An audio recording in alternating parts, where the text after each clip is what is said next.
Hello student, solution का आज 5वां क्लास है, 5वां वीडियो है, जिसमें हम लोग को कोलिगेटिव प्रॉपर्टी बताया गया था कि 4 प्रकार के होता है। जिसमें पहला हम लोग पढ़े थे relative lowering of vapour pressure.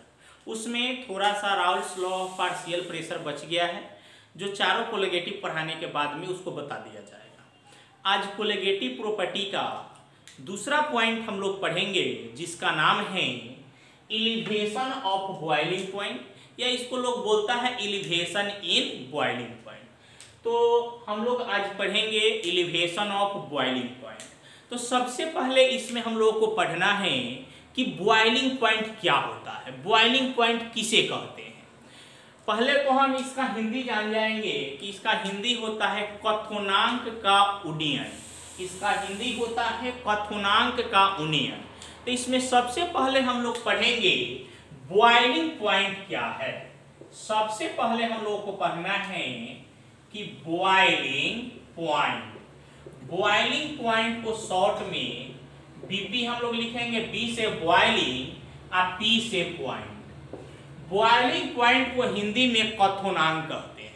अब जानेंगे कि बॉइलिंग पॉइंट किसे कहते हैं, बॉइलिंग पॉइंट का डिफिनीशन क्या है, बॉइलिंग पॉइंट का परिभाषा क्या है।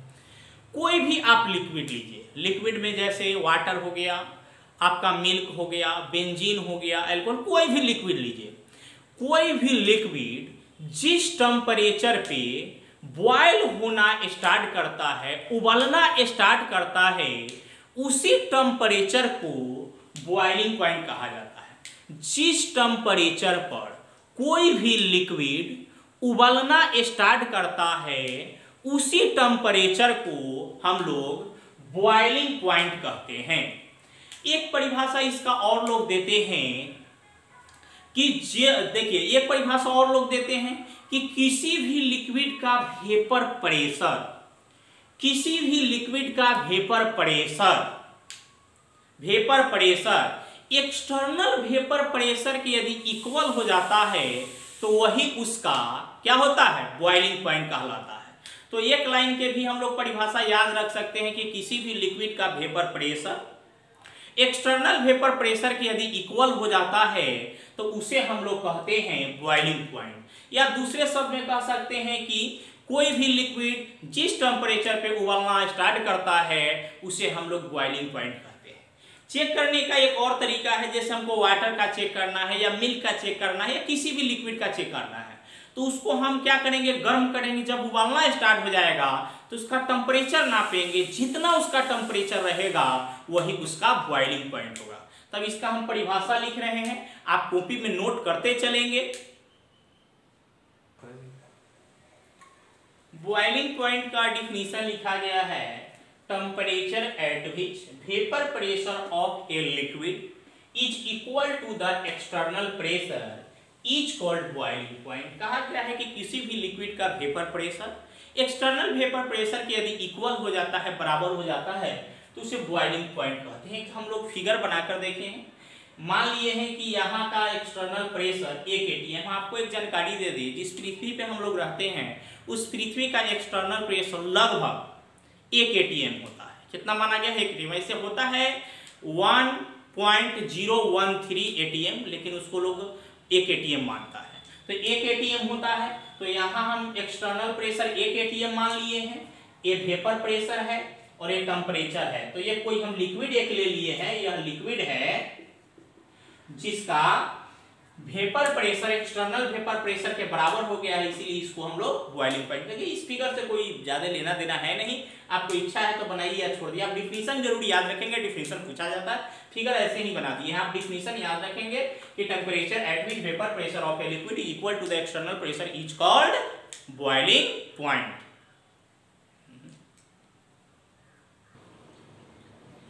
अब हम लोग लिखे हैं factors affecting boiling point. Factor affecting boiling point का मतलब क्या होता है कि बॉइलिंग पॉइंट को कौन कौन से ऐसे कारक है जो इफेक्ट डाल सकते हैं, मतलब कौन कौन से ऐसा चीज है जो बॉइलिंग पॉइंट को या तो बढ़ा सकता है या घटा सकता है, उसको मैंने इफेक्ट डाल सकता है, प्रभाव डाल सकता है।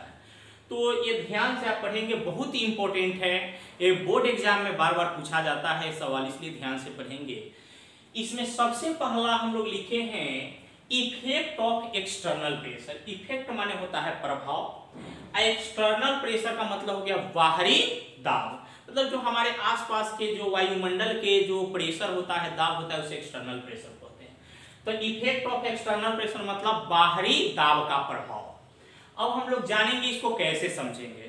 तो समझने के लिए सबसे पहले क्या करते हैं, हम लोग एक ग्राफ बनाते हैं, इसको ग्राफ द्वारा समझेंगे, ग्राफ सारा बात कर देगा।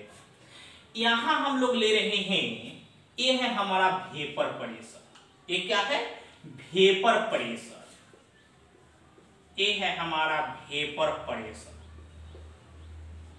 मतलब यह वेपर प्रेशर का हो गया, ये वाला लाइन जो है वेपर प्रेशर का हो गया। ये जो हमारा है, ये है हमारा टेम्परेचर,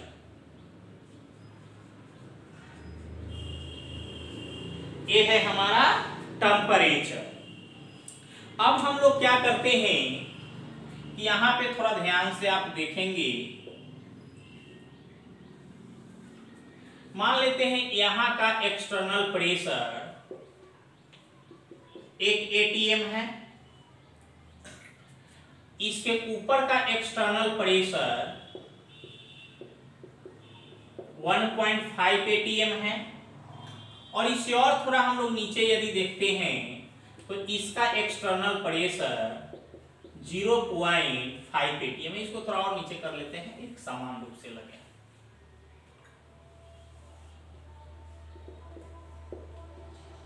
यहां का है 1.5 एटीएम, यानी ये आपका टेम्परेचर का ग्राफ है, ये आपका वेपर प्रेशर है। एक्सटर्नल प्रेशर अलग अलग लिए हैं, ये एक्सटर्नल प्रेशर 0.5 एटीएम है, यह 1 एटीएम है, यह 1.5 एटीएम है। हम क्या करते हैं कि एक लिक्विड लेते हैं, वाटर ही लेते हैं, उस वाटर को एक बार में 0.5 एटीएम एक्सटर्नल प्रेशर पे गर्म करते हैं, एक बार 1 एटीएम पर गर्म करते हैं, और एक बार 1.5 एटीएम एक्सटर्नल प्रेशर पे गर्म करेंगे तो उसका टेम्परेचर क्या क्या होगा, बॉइलिंग पॉइंट क्या क्या होगा, वो जानेंगे। अब देखा जाए, एक लिक्विड लिए हैं और इस ग्राफ को हम आगे बढ़ा रहे हैं, यहां तक बढ़ा दिए। अब देखिए, आप ग्राफ में ये बात जानते हैं, मान लीजिए कि यह हम अलग से बता रहे हैं, यहाँ पे इसको ओरिजिन को हम लोग 0 मानते हैं, इस पे इधर जैसे जैसे बढ़ेंगे, इस तरह से आगे बढ़ते हैं तो 10, 20 इस तरह से, माने 40 का जो लेना है, इधर आगे जैसे जैसे इधर बढ़ेंगे वैल्यू बढ़ता है, और जैसे जैसे हम लोग ऊपर बढ़ते हैं फिर भी वैल्यू बढ़ता है। आप जानते हैं कि ग्राफ में ऊपर जाने पर भी वैल्यू बढ़ता है, और इधर राइट में भी जाने पर वैल्यू बढ़ेगा। अगर ऊपर से नीचे आएंगे तो वैल्यू घटेगा, और इधर से इधर आएंगे तो वैल्यू बढ़ेगा, यानी इधर जाएंगे तो वैल्यू बढ़ेगा और ऊपर जाएंगे तो वैल्यू बढ़ेगा। यह एक हम लिक्विड लिए हैं, कोई प्योर लिक्विड ले लीजिए, प्योर लिक्विड। अब देखिए, आप जानते हैं एक प्योर लिक्विड ले लिए, यहां पर देखेंगे, मान लेते हैं 80 डिग्री, यहां मान लेते हैं 100 डिग्री, और इसको मान लेते हैं 120। अब इससे क्या आप समझे, सो थोड़ा सा देखेंगे कि इससे आप क्या समझे हैं इस ग्राफ से। पहले जान जाइए, टेम्परेचर का ये वाला लाइन टेम्परेचर का है, जितना इधर रहेंगे वैल्यू कम रहेगा, जितना इधर बढ़ेंगे वैल्यू ज्यादा होता जाएगा, इसमें जितना ऊपर जाएंगे वैल्यू बढ़ता जाता है। अब देखिए कि यहां देखिए, यहां पे देखेंगे अगर एक्सटर्नल प्रेशर 0.5 था तो वह लिक्विड कितना डिग्री पर उबलना स्टार्ट कर दिया है, 80 डिग्री पर। अगर एक्सटर्नल प्रेशर 1 एटीएम था तो कितना डिग्री पर उबल रहा है, 100 डिग्री पर। और एक्सटर्नल प्रेशर को जब हम 1.5 एटीएम कर दिए तो कितना पे उबल रहा है, 120 डिग्री सेल्सियस पर। यानी कहने का मतलब यह हुआ कि जैसे जैसे एक्सटर्नल प्रेशर बढ़ रहा है, बॉइलिंग पॉइंट का वैल्यू क्या हो रहा है, बढ़ रहा है कि घट रहा है। तो एक्सटर्नल प्रेशर बढ़ रहा है तो बॉइलिंग पॉइंट बढ़ रहा है, और एक्सटर्नल प्रेशर घट रहा है तो बॉइलिंग पॉइंट घट रहा है। यानी कहने का मतलब यह हुआ कि अगर 0.5 एटीएम यदि एक्सटर्नल प्रेशर है तो देखिए पानी ही लिए हैं, प्योर लिक्विड में मान लेते हैं वाटर ही है, तो अगर उस वाटर को 0.5 एटीएम पर यदि हम गर्म करते हैं तो 80 डिग्री पर उबलना स्टार्ट कर देगा। अगर उसको हम 1 एटीएम पर उबालते हैं तो 100 डिग्री पे उबलेगा। यदि उसको हम 1.5 एटीएम पर उबालते हैं तो क्या हो जाएगा, वो 120 डिग्री पर उबालना स्टार्ट कर देगा। यानी यहाँ पे एक हम एग्जाम्पल द्वारा आपको समझाते हैं कि एक रूम को पूरे हम लोग पैक कर दे, पूरा पैक कर दे और उसमें का प्रेशर हटाते हटाते हटाते 0.5 एटीएम कर दे, यानी आधा एटीएम कर दे। अब तब पानी को ले जाकर उसमें उबालेंगे तो वह पानी 100 डिग्री पर नहीं उबलेगा, वह पानी 80 डिग्री पर ही उबलेगा। उसके बाद क्या करते हैं कि उस रूम का एक्सटर्नल प्रेशर 1 एटीएम कर देते हैं, तब उसी पानी को उबालेंगे तो वह 100 डिग्री पे उबलेगा। फिर क्या करते हैं, उसमें अलग से प्रेशर देकर उसको 1.5 एटीएम कर देते हैं एक्सटर्नल प्रेशर, तब उस पानी को उबालेंगे तो वही पानी आपको 120 डिग्री पे उबलेगा। यानी कहने का मतलब यह हुआ कि किसी भी लिक्विड का अपना कोई बॉइलिंग पॉइंट नहीं होता है, वह एक्सटर्नल प्रेशर पर डिपेंड करता है। एक्सटर्नल प्रेशर ज्यादा रहेगा तो उसका बॉइलिंग पॉइंट ज्यादा होगा, एक्सटर्नल प्रेशर कम रहेगा तो उसका बॉइलिंग पॉइंट कम रहेगा। इस ग्राफ को आप उतार लेंगे, ये नहीं उतारेंगे, ये तो समझाने के लिए बताए हैं कि हम 0 से जैसे इधर आएंगे वैल्यू बढ़ेगा, ऊपर जाएंगे वैल्यू बढ़ेगा, तो इसको नहीं उतारना है, इसको आपको उतार लेना है। और इसमें यही दिखाए हैं कि यह प्योर लिक्विड है, इसको 0.5 एटीएम पर गर्म किया है तो कहां कट जा रहा है, वो 80 डिग्री पर हो जा रहा है। अगर 1 एटीएम पे है तो कितना आ जा रहा है, 100 आ जा रहा है। 1.5 एटीएम पे है तो कितना आ जा रहा है, 120। यानी एक्सटर्नल प्रेशर बढ़ाएंगे तो क्या होगा, बॉइलिंग पॉइंट बढ़ेगा, एक्सटर्नल प्रेशर घटाएंगे तो बॉइलिंग पॉइंट घटेगा। तो बॉइलिंग पॉइंट का यहाँ डिफिनीशन लिखा गया है, आप देख लेंगे कि इनके यहाँ बॉइलिंग पॉइंट जो बताया गया है कि एक्सटर्नल प्रेशर बढ़ेगा तो बॉइलिंग पॉइंट बढ़ेगा, उसी को लिखे हैं। इंक्रीज माने बढ़ना होता है, increase external pressure increase the boiling point of a liquid, मतलब इंक्रीज माने बढ़ना होता है, एक्सटर्नल प्रेशर बढ़ेगा तो बॉइलिंग पॉइंट बढ़ेगा। फिर यहाँ थोड़ा सा हम एक डिफिनीशन बताए हैं कि नॉर्मल बॉइलिंग पॉइंट क्या होता है। तो boiling point of a liquid at 1 ATM external pressure is called normal boiling point. मतलब जो भी लिक्विड का बॉइलिंग पॉइंट 1 एटीएम होता है उसे हम लोग नॉर्मल बॉइलिंग पॉइंट कहते हैं। दूसरा पॉइंट आता है फैक्टर्स अफेक्टिंग बॉइलिंग पॉइंट का, effect of vapour pressure. Effect of vapour pressure of liquid, मतलब वेपर प्रेशर का क्या इफेक्ट पड़ेगा बॉइलिंग पॉइंट पर। तो इसको भी हम एक ग्राफ से समझाए हैं। यह एक ग्राफ है जिसको हम वेपर प्रेशर लिए हैं, ये वेपर प्रेशर का है, ये टेम्परेचर का है। इसमें एक्सटर्नल प्रेशर को फिक्स कर दिया गया है कि 1 एटीएम है। 1 एटीएम एक्सटर्नल प्रेशर का मतलब है जो ये काम हो रहा है वो पृथ्वी पे हो रहा है, क्योंकि पृथ्वी का एक्सटर्नल प्रेशर 1 एटीएम होता है। इसमें हम 3 लिक्विड लिए हैं, एक प्योर लिक्विड 1 है, प्योर लिक्विड 2 है, प्योर लिक्विड 3 है। आप जानते हैं कि इस लिक्विड का वेपर प्रेशर जो होगा ज्यादा होगा, इसका उससे कम होगा और इसका सबसे कम होगा, क्योंकि ग्राफ में यहाँ 0 होता है, इससे ऊपर जो भी होगा उसका वैल्यू ज्यादा होगा, नीचे होगा उसका वैल्यू कम होगा। तो इस लिक्विड का वेपर प्रेशर सबसे ज्यादा होगा, उससे कम इस लिक्विड का, सबसे कम इस लिक्विड का। अब थोड़ा सा देखिएगा कि इस लिक्विड का वेपर प्रेशर सबसे ज्यादा है, तो देखा जाए यह लिक्विड 80 डिग्री पे उबल रहा है, उससे कम इसका है तो यह लिक्विड 100 डिग्री पे उबल रहा है, इसका सबसे कम है, नीचे है सबसे तो सबसे कम हुआ, तो यह उबल रहा है 120 डिग्री पर। कहने का मतलब यह हुआ कि जिस लिक्विड का वेपर प्रेशर ज्यादा होगा उसका बॉइलिंग पॉइंट कम होगा। देखिए इस लिक्विड का सबसे ज्यादा है, ऊपर है ये लाइन, इसका मतलब सबसे ज्यादा वेपर प्रेशर है, तो इस सबसे कम पे उबल रहा है 80 डिग्री पे, उससे थोड़ा इसका कम है तो उससे ज्यादा, और इसका सबसे कम तो सबसे ज्यादा। यानी जिस लिक्विड का वेपर प्रेशर कम होता है उसका बॉइलिंग पॉइंट ज्यादा होता है, और जिस लिक्विड का वेपर प्रेशर ज्यादा होता है उसका बॉइलिंग पॉइंट कम होता है। इस ग्राफ से यही हमको मिला है। अब हम यह लिख देंगे, लेकिन एक बात याद रखें, अलग अलग लिक्विड का बॉइलिंग पॉइंट अलग अलग होता है और वेपर प्रेशर अलग अलग होता है। ए डिफिनीशन माने आपको लिखा गया है, इस डिफिनीशन को आप नोट कर लेंगे। यही लिखे हैं कि जिस लिक्विड का वेपर प्रेशर ज्यादा होगा उसका बॉइलिंग पॉइंट कम होगा, और जिसका वेपर प्रेशर कम होगा उसका बॉइलिंग पॉइंट ज्यादा होगा। लोअर माने कम होता है, लिखे हैं कि lower the vapour pressure of a liquid higher is the boiling point of liquid, मतलब जिसका लोअर वेपर प्रेशर होगा उसका बॉइलिंग पॉइंट हायर होगा। दूसरा बात लिखा गया है कि अलग अलग लिक्विड का बॉइलिंग पॉइंट अलग अलग होता है, वेपर प्रेशर अलग अलग होता है। वही बात लिखा गया है कि different liquid has different boiling point in one of the atmosphere due to their different vapour pressure और intermolecular force of attraction.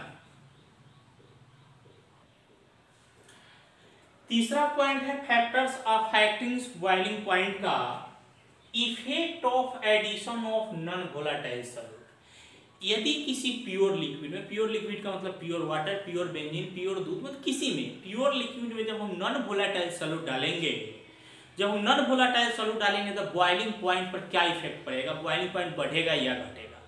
Non volatile की चर्चा पहले भी हो चुका है। नॉन वोलेटाइल हम लोग उसे कहते हैं जो उड़ता नहीं है, जो अपने आप वेपर में नहीं बदलता है, और वोलेटाइल उसे कहते हैं जो अपने आप क्या होता है, वेपर में बदल जाता है, उड़ जाता है। जैसे पेट्रोल हो गया, कपूर हो गया, बेंजीन हो गया, ये सब वोलेटाइल है। और जो नहीं उड़ता है, चीनी है, नमक है, ये सब नहीं उड़ता है तो नॉन वोलेटाइल हो गया। तो वही बात कहा गया है कि नॉन वोलेटाइल सॉल्यूट यदि हम प्योर में डालेंगे तो क्या इफेक्ट पड़ेगा। तो इसके लिए, इसको समझने के लिए हम लोग दो कंटेनर लिए हैं। कंटेनर को हिंदी में बर्तन बोलते हैं। एक कंटेनर ये है, एक कंटेनर ये है। इस कंटेनर में हम लोग प्योर लिक्विड ले लिए। प्योर लिक्विड में आप प्योर वाटर ही ले लीजिए जो इच्छा करें। इसमें भी हम मान लेते हैं प्योरे लिक्विड लेते हैं। इसमें भी क्या ले रहे हैं, प्योर लिक्विड आपका ले लिए। दो कंटेनर लिए और दोनों कंटेनर को हम लोग क्या किए, दोनों कंटेनर में प्योर लिक्विड ले लिए। प्योर लिक्विड में प्योर दूध लीजिए, प्योर वाटर लीजिए, और इस दोनों कंटेनर को ले जाकर चूल्हा पे चढ़ा के गैस ऑन कर दिए। जब आप ऑन कीजिएगा तो दोनों उबलना स्टार्ट करेगा, खौलने लगेगा। जब उबलेगा तो अगर पानी इसमें डाले होइएगा तो पानी कितना डिग्री पे उबलना स्टार्ट करता है, पानी 100 डिग्री सेल्सियस पे उबलता है। यानी इसमें यदि वाटर होगा तो 100 डिग्री सेल्सियस पे क्या होगा, उबलने लगेगा। और इसमें भी वाटर है तो ये भी कितना डिग्री पे उबलेगा, 100 डिग्री सेल्सियस पे उबलने लगेगा। और क्या किए, दोनों में से किसी एक कंटेनर में, दोनों में से किसी एक कंटेनर में, किसी एक वेसल में हम लोग क्या किए, ऊपर से कुछ नॉन वोलेटाइल सॉल्यूट मिला दिए। नॉन वोलेटाइल जैसे चीनी मिला दीजिए, नमक मिला दीजिए, यूरिया मिला दीजिए, कुछ भी इसमें, दोनों में से एगो में ऊपर से मान लीजिए कि 2-4-5 चम्मच इसमें हम क्या किए कि ऊपर से नॉन वोलेटाइल सॉल्यूट मिला दिए। क्या मिलाए हैं, नॉन वोलेटाइल सॉल्यूट मिला दिए। तो जैसे ही इसमें नॉन वोलेटाइल सॉल्यूट मिलाइएगा प्योर में, तो वो प्योर रहा नहीं, इम्प्योर हो गया, अशुद्ध हो गया, तो उसको हम लोग सॉल्यूशन बोलते हैं। तो ये हो गया, जैसे इसमें नॉन वोलेटाइल सॉल्यूट मिलाए तो ये बन गया सॉल्यूशन। अब जैसे ही इसमें आप नॉन वोलेटाइल सॉल्यूट मिलाइएगा तो इसका वेपर प्रेशर घट जाएगा। आपको पहले वीडियो में बताया गया है relative loading of vapour pressure में कि जब हम किसी प्योर लिक्विड में नॉन वोलेटाइल सॉल्यूट मिलाते हैं तो वेपर प्रेशर घट जाता है। वहां एग्जांपल दिए थे कि 10 atm से 8 atm हो गया था। पीछे के वीडियो देखिएगा, आपको ज्यादा समझ में आएगा। 1, 2, 3 तब इसको देखा जाए, 4, 5 करके तब अच्छा रहेगा। तब हम लोग क्या किए, इसमें नॉन वोलेटाइल सॉल्यूट डाले तो इसका वेपर प्रेशर क्या हुआ, घट गया। और जैसे ही अभी वेपर प्रेशर घटेगा, अब वेपर प्रेशर घटता है तो बॉइलिंग पॉइंट बढ़ता है, अभी ग्राफ में बताया गया था। तो अब ये हमको क्लियर समझाना है कि इसमें नॉन वोलेटाइल सॉल्यूट है, इसमें नहीं है। तो इसमें नॉन वोलेटाइल सॉल्यूट मिलाया गया तो इसका वेपर प्रेशर क्या हुआ, घट गया।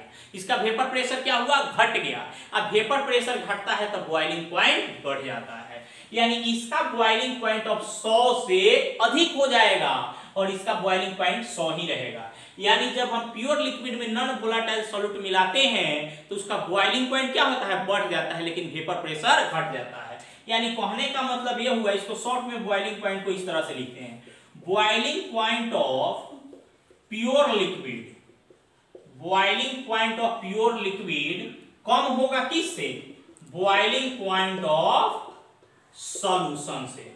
यानी सॉल्यूशन का बॉइलिंग पॉइंट ज्यादा होगा और प्योर लिक्विड का बॉइलिंग पॉइंट कम होगा। एक काम करते हैं, कहां कहां आप 100 मानते रहिएगा, इसको हम मान लेते हैं आपका कौन चीज, टीबी, और इसको मान लेते हैं हम लोग T0 भी। तो किसका ज्यादा होगा, मतलब टीबी से ज्यादा होगा आपका T0 भी। आप इसको दूसरा कुछ भी मान सकते हैं, अधिकांश जगह इसी तरह से माना जाता है, इसलिए माने हैं। तो आप जान गए कि प्योर लिक्विड में जब हम नॉन वोलेटाइल सॉल्यूट डालेंगे तो सॉल्यूशन बन जाएगा और उसका बॉइलिंग पॉइंट अधिक हो जाएगा। क्यों अधिक हो जाएगा? क्योंकि उसका वेपर प्रेशर घटेगा, वेपर प्रेशर घटता है तो बॉइलिंग पॉइंट बढ़ता है। इसको आप नोट कर लीजिए, फिर इसका हम डिफिनीशन लिख देते हैं। इसका डिफिनीशन लिख दिया गया है कि जब यही लिखा गया है कि when non volatile solute dissolve in pure liquid the vapour pressure decrease, it is माने घट जाता है, and boiling point increase, full stop. Boiling point of solution is always greater than pure liquid. अगला आता है elevation of boiling point. Elevation of boiling point को delta TB से denote किया जाता है, सूचित किया जाता है। इसको हम लोग एलिवेशन ऑफ बॉइलिंग पॉइंट कहते किससे हैं? तो देखिए, प्योर लिक्विड और सॉल्यूशन का बॉइलिंग पॉइंट ज्यादा होता है और प्योर लिक्विड का बॉइलिंग पॉइंट कम होता है। तो इस सॉल्यूशन के बॉइलिंग पॉइंट में से, सॉल्यूशन के बॉइलिंग पॉइंट में से इस प्योर लिक्विड के बॉइलिंग पॉइंट को घटा दीजिए। सॉल्यूशन के बॉइलिंग पॉइंट में से प्योर लिक्विड के बॉइलिंग पॉइंट को क्या करेंगे? घटा लेंगे। तो उसी को कहा जाता है एलिवेशन ऑफ बॉइलिंग पॉइंट, यानी elevation of boiling point. Short में बॉइलिंग पॉइंट को ऐसे लिख देते हैं। एलिवेशन ऑफ बॉइलिंग पॉइंट बराबर क्या हो जाएगा? इसके बॉइलिंग पॉइंट से इसको घटाना है, तो boiling point of solution minus boiling point of pure liquid. Solution में से प्योर लिक्विड को घटा रहे हैं। अभी बताया गया है कि एलिवेशन ऑफ बॉइलिंग पॉइंट को डेल्टा टीबी से डिनोट करते हैं, तो इतना के बदले डेल्टा टीबी बराबर है तो बराबर देंगे। सॉल्यूशन का बॉइलिंग पॉइंट कितना है? टी नॉट, बी माइनस है तो माइनस, अब प्योर लिक्विड का कितना है? टीबी, यानी फॉर्मूला आ गया डेल्टा टीबी बराबर T not B minus TB. अब इसका डिफिनीशन भी हम यही लिखेंगे कि सॉल्यूशन के बॉइलिंग पॉइंट में से प्योर लिक्विड के बॉइलिंग पॉइंट को घटा लेंगे तो उसे कहेंगे elevation of boiling point. Elevation of boiling point का डिफिनीशन लिख दिया गया है। डिफरेंस माने अंतर होता है, घटा होता है, कि difference between boiling point of solution and boiling point of pure liquid is called elevation in boiling point. फिर यहाँ लिखा गया है कि elevation in boiling point is a colligative property and depend on the amount of solute. लिखा गया है elevation in boiling point जो होता है वह कोलिगेटिव प्रॉपर्टी होता है जो सॉल्यूट के अमाउंट पर डिपेंड करता है। Raoult's law of elevation of boiling, जहां भी बीपी लिखा रहेगा आप बॉइलिंग पॉइंट समझेंगे। Raoult's law of elevation of boiling point. Raoult's नाम के एक वैज्ञानिक थे जिन्होंने एलिवेशन ऑफ बॉइलिंग पॉइंट के बारे में कुछ स्टेटमेंट दिए थे, कुछ कहे थे, उसको जानेंगे क्या कहे थे। राउल्ट साहब कहे थे, यह लिख भी दिया गया है कि अकॉर्डिंग टू राउल्ट्स लॉ, मतलब राउल्ट्स लॉ के अनुसार राउल्ट साहब क्या कहे थे कि एलिवेशन ऑफ बॉइलिंग पॉइंट जो होता है वो डायरेक्टली प्रोपोर्शनल होता है मोलालिटी के। तो वही बात यहाँ लिख दिए हैं कि according to Raoult's law elevation of boiling point is directly proportional to the molality of solution। तो राउल्ट साहब कहे थे, उस बात को हम फिर से थोड़ा लिख देते हैं। यही बात कहे थे कि elevation ऑफ बॉइलिंग पॉइंट यह डायरेक्टली प्रोपोर्शनल होता है मोलालिटी के। यही बात राउल्ट साहब कहे थे। तो अभी आपको थोड़ा देर पहले बताया गया है कि एलिवेशन ऑफ बॉइलिंग पॉइंट को डेल्टा टीबी से डिनोट किया जाता है। तो इतना के बदले डेल्टा टीबी, डायरेक्टली के डायरेक्टली। आपको याद होगा कि मोलालिटी को स्मॉल m से डिनोट करते हैं, या फर्स्ट या सेकेंड वीडियो में आपको बताया गया होगा सॉल्यूशन के। अब देखिए डेल्टा टीबी डायरेक्टली हो गया कौन चीज? m, यानी मोलालिटी। अब आप देखिए डायरेक्टली को जब हम हटाएंगे तो कोई ना कोई कांस्टेंट टर्म डालेंगे, यानी डेल्टा टीबी बराबर डायरेक्टली के बदले हम लोग केबी डाल देते हैं। केबी का मतलब बताएंगे, इसका मतलब होता है मोलर एलिवेशन कांस्टेंट, जो अभी लिखेंगे थोड़ा देर बाद में, इनटू m। इतना की इतना हो गया, डायरेक्टली के बदले ये आ गया एम के एम। आपको बताया गया है डेल्टा टीबी बराबर होता है, अभी आपको थोड़ा देर पहले बताया गया है T not B minus TB बराबर के बी, और एम का वैल्यू आप जाकर देखेंगे पिछले वीडियो में मोलालिटी एम बराबर फॉर्मूला हम लोग निकाले हैं A into 1000 B into M W, यानी एम के जगह पर मोलालिटी के जगह पर एम के जगह पर मोलालिटी के जगह पर A into 1000 B into M W डाल सकते हैं। तो इसका वैल्यू ही हो गया T not B minus T B बराबर के बी के बी, एम के जगह पर डालेंगे ए इंटू 1000 आप बी इंटू एम डब्ल्यू, यानी हमारा फॉर्मूला आ गया T not B minus T B बराबर के बी ए इंटू 1000 आप बी इंटू एम डब्ल्यू। इसको हम लोग ध्यान में रखेंगे, आप यहां पर देख भी सकते हैं, पहले इतना यहां देख लीजिए, वेयर मतलब जहां केबी का जो वैल्यू होता है वहां जगह नहीं, हम नीचे लिख देते हैं molal elevation constant, molar elevation constant. तो याद रखेंगे, फिर से एक बार समझेंगे, राउल साहब कहे थे elevation of boiling point directly होता है मोलालिटी, इतना को सूचित किया जाता है डेल्टा टीबी से, इसको एम से डायरेक्टली हटाए हैं, केबी लगा दिए हैं, और इसका वैल्यू होता है T not B minus TB, और इसका आपका केबी के केबी या एम का वैल्यू यहाँ लिख दिया गया है, कितना होता है पिछले वीडियो में बताया गया था कि एम का वैल्यू इतना कैसे आता है, इसलिए आप पिछले वीडियो भी देखे, इतना आ गया, यानी T not B minus TB बराबर KB A into 1000 B into M W, इतना आ गया। केबी का मतलब होता है कौन चीज, मोलर एलिवेशन कांस्टेंट। आज इतना ही तक रहेगा, इसके आगे इसमें थोड़ा और बाकी है जो अगले क्लास में बताया जाएगा। एक बात को ध्यान रखिए, वीडियो 1 से लेकर 5वां वीडियो है, आप क्या करें, इसको कॉपी में नोट करते चले और बनाते चले, बहुत महत्वपूर्ण चैप्टर है आपका, इसे सवाल हर साल पूछा जाता है। जब चैप्टर खत्म होगा तो 10 साल में जितने भी बोर्ड में न्यूमेरिकल पूछा गया है उस सारे सवालों को हम बोर्ड पर बना देंगे, और आप उसको क्या कीजिएगा, प्रैक्टिस कर लीजिएगा, जिससे आपको पूरा क्लियर हो जाएगा।